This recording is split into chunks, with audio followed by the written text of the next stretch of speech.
अखिल भारतीय मराठी साहित्य संमेलनात सातारा जिल्ह्यातील पर्यटन क्षेत्रांची सचित्र माहिती दालन उभे केले असून साताऱ्याचे जिल्हाधिकारी संतोष पाटील यांच्या संकल्पनेतून आणि जिल्हा माहिती कार्यालयाच्या मेहनतीतून साकारलेल्या सातारा जिल्हा पर्यटन छायाचित्र प्रदर्शनाचे उद्घाटन सार्वजनिक बांधकाम मंत्री श्रीमंत छत्रपती शिवेंद्रसिंहराजे भोसले यांच्या हस्ते करण्यात आले। अखिल भारतीय मराठी साहित्य मंडळाच्या वतीने सातारा येथे 1 ते 4 जानेवारी दरम्यान अखिल भारतीय मराठी साहित्य संमेलन सातारा येथे आयोजन करण्यात आले आहे। या निमित्ताने सातारा जिल्ह्यातील पर्यटन स्थळांच्या छायाचित्रांचे प्रदर्शन शाहू क्रीडा संकुल येथे मांडण्यात आले।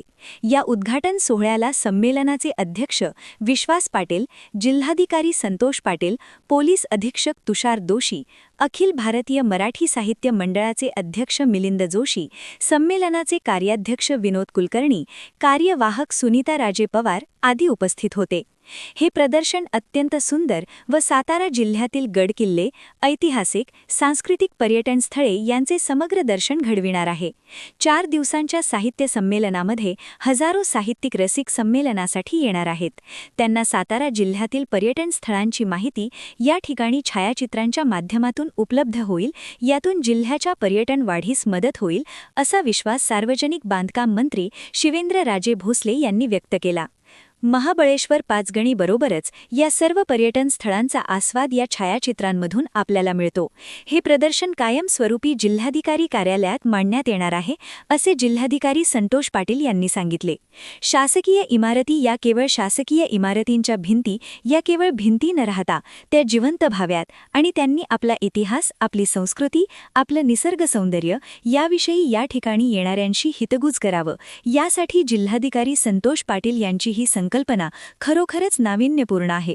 हे प्रदर्शन अत्यंत अल्प कालावधीमध्ये उभे करण्यात जिल्हा माहिती अधिकारी वर्षा पाटोळे आणि त्यांच्या संपूर्ण टीमचे अत्यंत मोलाचे सहकार्य आहे। यामध्ये जिल्ह्यातील नामवंत छायाचित्रकारांच्या छायाचित्रांचा समावेश आहे। यामध्ये महाबळेश्वरमधील विविध पर्यटन स्थळे, पाचगणी, बाईचे गणपती मंदिर आहे, प्रतापगड येथील छत्रपती शिवाजी महाराजांचा पुतळा, भवानी मातेचे मंदिर, शिवकालीन दगडी पूल, सज्जनगड, तिच्यावरील रामदास स्वामींची समाधी, पाटेश्वर जे केवळ साताऱ्यापासून 14 किलोमीटर अंतरावरच आहे। या ठिकाणी इतकी असंख्य शिवलिंगे आहेत, तितकी शिवलिंगे अन्यत्र कोठेच आपल्याला दिसणार नाहीत। यासह शिलालेख, दीपमाळ, तलाव आहेत।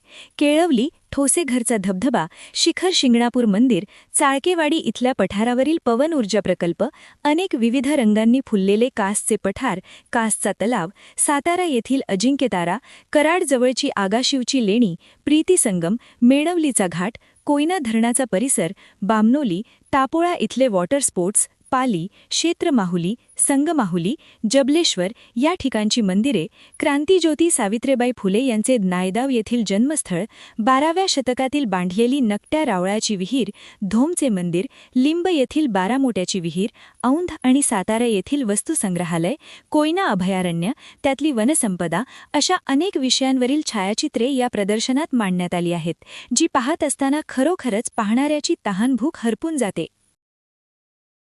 नमस्कार। स्वराज्य विस्तारक शाहू महाराज साहित्य नगरीमध्ये आजपासून अखिल भारतीय मराठी साहित्य संमेलन सुरू होत आहे। स्वागताध्यक्ष माननीय नामदार शिवेंद्रसिंहराजे भोसले यांच्या नेतृत्वाखाली सातारकर नगरी हे सर्व साहित्य संमेलन आयोजन करण्यामध्ये आणि सर्व साहित्य रसिकांचं स्वागत करण्यामध्ये मग्न आहेत।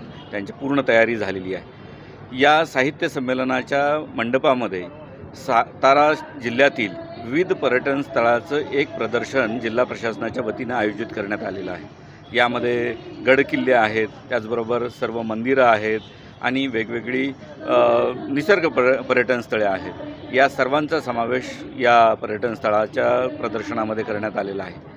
राज्यभरातून, देशातून येणाऱ्या साहित्य रसिकांना जिल्हा प्रशासनाच्या वतीनं निवेदन आहे, विनंती आहे की सातारा जिल्ह्यामधील असलेली विविध पर्यटन स्थळं एकाच ठिकाणी पाहण्याची, माहिती मिळण्याची संधी या निमित्ताने आपल्याला उपलब्ध झालेली आहे। तर या पर्यटन स्थळाच्या प्रदर्शनाला आपण आवर्जून भेट द्यावी आणि या भेटीनंतर साताऱ्यातल्या विविध पर्यटन स्थळांना प्रत्यक्ष जाऊन भेट द्यावी, त्या ठिकाणच्या स्थळांचा आनंद घ्यावा एवढी मी आपल्याला विनंती करतो आणि पुनश्च एकदा निवेदन आहे की आपण आवर्जून या ठिकाणी भेट द्यावी। धन्यवाद।